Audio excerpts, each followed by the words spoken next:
Assalamualaikum warahmatullahi wabarakatuh. Salam sejahtera para mahasiswa PSIK FKK MK UGM yang saya banggakan. Perkenalkan, saya Haryani, saya Ketua Program Studi PSIK FKK MK UGM. Ya, hari ini saya diminta untuk menjelaskan sedikit bagaimana kegayutan CFHC IPE dengan kompetensi yang ditetapkan oleh PSIK. Nah, ini adalah profil sedikit ya tentang keunggulan PSIK FKK MK UGM. Yang pertama, kita sudah terakreditasi A ya oleh LAMPTKes dan kita juga sudah mendapatkan sertifikasi internasional ya dari Asian University Network. Kemudian perlu Anda ketahui bahwa kita 100% mahasiswa kita sudah lulus uji kompetensi nurse. Kemudian kalian juga memiliki kesempatan untuk mendapatkan paparan internasional ya, baik dalam bentuk student exchange, summer and winter course dan lain sebagainya. Selain itu, kita juga mempunyai mata kuliah unggulan. Salah satunya yaitu CFHC IPE. Nah, apa itu CFHC IPE? Nah, CFHC IPE adalah upaya membangun dan mengembangkan kompetensi terkait dengan etik, komunikasi, bekerja dalam tim, dan tanggung jawab dalam sebuah tim. Selain itu, dengan mengikuti CFHC IPE, mahasiswa akan mendapatkan pengalaman untuk mempraktikkan keterampilan profesi masing-masing bidang secara lebih nyata di tatanan keluarga, masyarakat, dengan cara bekerja sama dengan profesi yang berbeda. Dalam hal ini, kalian nanti akan mempunyai kesempatan bekerja sama dengan mahasiswa dari prodi dokter dan juga dari prodi gizi ya, dari mulai semester 1 sampai dengan semester 7. Nah, apa itu keperawatan? Nah, ini keperawatan adalah suatu bentuk pelayanan profesional, bagian dari integral pelayanan kesehatan. Ada ilmu dan giat keperawatan, memberikan pelayanan yang komprehensif, biopsikososio-spiritual yang ditujukan pada individu, keluarga, kelompok, dan masyarakat baik sehat maupun sakit. Sehingga kalau kita lihat dari definisi ini, CFHC IPE itu sangat mendukung sejalan dengan definisi dari keperawatan. Nah, selain itu, setelah nanti kalian lulus dari PSIK FKK MK UGM, kalian nanti akan menjalankan berbagai peran ya, atau kita sebut profil lulusan. Yang pertama adalah care provider, pemberi asuhan keperawatan.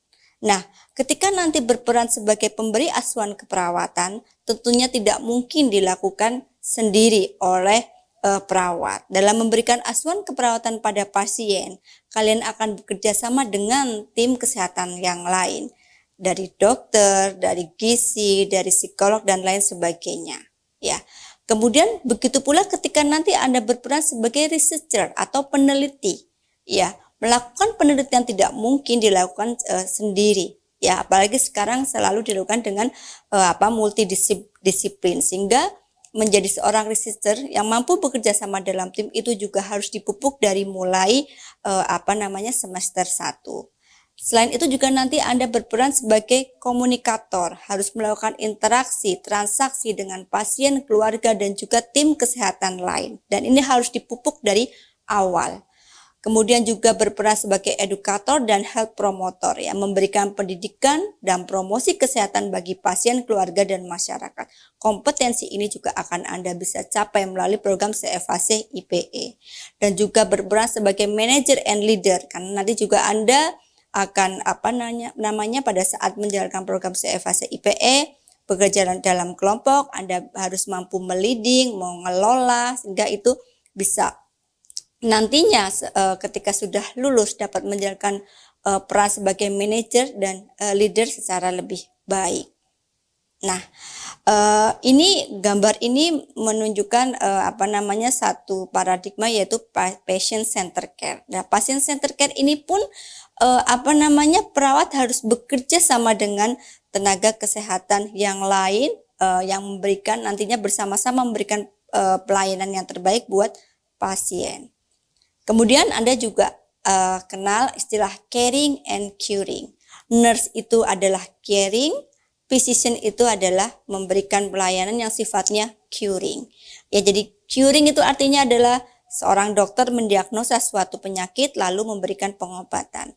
Kemudian caring, perawat mengidentifikasi. Setelah pasien itu didiagnosa suatu penyakit, diberikan suatu pengobatan, bagaimanakah respon pasien terhadap diagnosa suatu penyakit ataupun bagaimana respon pasien terhadap pengobatan, itulah tugas perawat ya, mengidentifikasi masalah dan penyebab berdasarkan respon pasien, membantu pasien memenuhi kebutuhan dasar dan membantu menyelesaikan masalah biopsikososial spiritual, sehingga ada kerjasama antara physician dan juga nurse. Nah, ini pun harus dipupuk dari awal. Begitu juga ketika melakukan tindakan keperawatan, ada tindakan-tindakan keperawatan yang sifatnya adalah dependen dan interdependen. Dependen di sini artinya memang ketika perawat melakukan suatu intervensi harus mendapatkan berupa instruksi dari dokter. Dan ada tindakan yang interdependen, jadi memang harus bekerja sama dengan anggota tim kesehatan lain. Sebagai contoh, pasien dilakukan operasi. Pasca operasi, pasien diberikan medikasi oleh dokter, diberikan obat oleh dokter. Maka perawat kemudian memberikan obat tersebut, kemudian memonitor responnya dan juga bekerja sama dengan nutritionist ya, bekerja sama dengan dietitian untuk apa nih nutrisi yang dapat diberikan pada pasien pasca operasi. Jadi ada kerjasama, ada interdependen, ada saling ketergantungan antar tenaga kesehatan dengan dokter, dengan ahli gizi dan perawat. Nah, bagaimana kegayutan capaian pembelajaran di prodi dengan CFHC? Ya, prodi menentukan beberapa domain kompetensi, baik itu sikap, kemudian pengetahuan, keterampilan khusus dan keterampilan umum. Kita bisa dilihat di sini salah satu kompetensi yang terkait dengan sikap adalah mahasiswa mampu memelihara dan mengembangkan jaringan kerja ya dengan pembimbing, dengan kolega, kemudian menjunjung tinggi nilai kemanusiaan, meningkatkan mutu kehidupan masyarakat, bekerja dan memiliki kepekaan sosial dan menghargai profesi lain. Nah, ini kalau dilihat berarti kan CFHC IPE ini sangat menunjang ketercapaian kompetensi dalam hal sikap. Selain itu dalam penguasaan pengetahuan juga sama ya. Mahasiswa mampu menguasai nilai-nilai kemanusiaan, komunikasi terapeutik, dan prinsip dan teknik penyuluhan kesehatan. Nah, untuk mencapai kompetensi ini, CFHC IPE menjadi salah satu cara untuk mencapai kompetensi ini. Begitu juga menguasai konsep kerjasama antar dan interprofesi ya, dan juga mensintesis konsep keperawatan untuk mengembangkan suatu inovasi kesehatan. Keterampilan khusus juga sama. Mahasiswa diharapkan mampu melakukan komunikasi terapeutik ya dengan klien. Klien di sini tidak harus pasien, tetapi juga individu masyarakat yang dalam sehat, itu juga kita namakan klien. Kemudian mampu merencanakan, melaksanakan, dan mengevaluasi program promosi kesehatan yang nanti Anda juga waktu CFHC IPE diminta untuk mendesain suatu program promosi kesehatan ya, mampu bekerja sama dengan profesi lain ya, berbagai disiplin ilmu lain, dan tentunya mengaplikasikan perilaku profesional perawat ya. Keterampilan umum juga sama ya, sejalan ya. Mahasiswa mampu menyelesaikan masalah di bidang keahliannya ya. Jadi meskipun nanti Anda bekerja bersama-sama, tetapi setiap profesi memiliki keahlian masing-masing, saling bekerja sama, menyumbangkan pemikiran sesuai dengan keahliannya masing-masing. Ya, mengembangkan jaringan kerjasama, beradaptasi, bekerja sama, berkreasi, berkontribusi, dan berinovasi.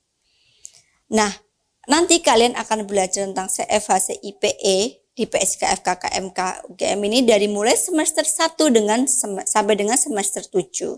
Di mana beban SKS di tiap semester itu adalah 1 SKS, sehingga total keseluruhannya adalah 7 SKS. Nah, nanti jadi setiap semester akan ada muatan CFHC 1 SKS ya, di mana setiap tahun itu CFAC memiliki tema-tema ya. Tema 1 itu CFAC tahun pertama itu adalah lebih ke arah nanti melatih kemampuan berkomunikasi dan bekerja sama ya, belajar sambung rasa dengan keluarga mitra, kemudian melakukan observasi dan bekerja sama dengan keluarga mitra. Nah, untuk membekali kemampuan mahasiswa untuk berkomunikasi, maka di blok tahun pertama juga ada namanya praktek komunikasi. Ada blok namanya Life Principle Communication. Nah, ini blok ini akan menunjang Anda ketika nanti melakukan CFAC di tahun pertama. Kemudian di tahun kedua memfokuskan upaya mahasiswa dan keluarga untuk mengenali faktor risiko dan mengambil tindakan untuk menanganinya. Sehingga di tahun kedua juga Anda akan mulai belajar ilmu-ilmu yang terkait dengan faktor risiko suatu penyakit di physical activity and energy balance, di blok comfort dan well-being dan coping, di blok growth and development, reproduction, mental health. Nanti Anda diajarkan untuk mengenali faktor risiko dan mengambil tindakan untuk menanganinya, sehingga ketika nanti melakukan praktek CFAC IPE sesuai dengan tema tahun kedua, Anda sudah punya kemampuan. Begitu juga di CFAC tahun ketiga, Anda diharapkan mampu berkomunikasi secara efektif, berbagi peran dan tanggung jawab, bekerja sama dalam tim di sini dan menentukan prioritas masalah kesehatan yang lebih luas cakupannya di level komunitas. Sehingga di blok tahun ketiga Anda juga akan belajar tentang health promotion, kemudian akan belajar tentang community nursing di situ ya, yang nanti akan menunjang pencapaian kompetensi di CFAC tahun ketiga. Begitu juga di tahun keempat, fokus ke masalah kegawat daruratan dan bencana. Sehingga di blok tahun keempat Anda akan belajar tentang disaster nursing dan juga healthcare system and nursing management yang nanti akan menunjang pelaksanaan CFAC di tahun keempat ya. Jadi dapat saya simpulkan bahwa program CFAC IP ini sejalan dengan falsafah keperawatan dan juga sangat mendukung ketercapaian CPL Prodi, dan juga CFAC tema tahunan di CFAC juga sejalan dengan CPL tiap blok yang sudah ditetapkan oleh Prodi. Sehingga pada akhirnya program CFAC IP ini mendukung Prodi untuk menghasilkan profil lulusan yang telah ditetapkan. Baik, terima kasih. Mohon maaf kalau ada yang kurang berkenan. Wassalamualaikum warahmatullahi wabarakatuh. Salam sehat.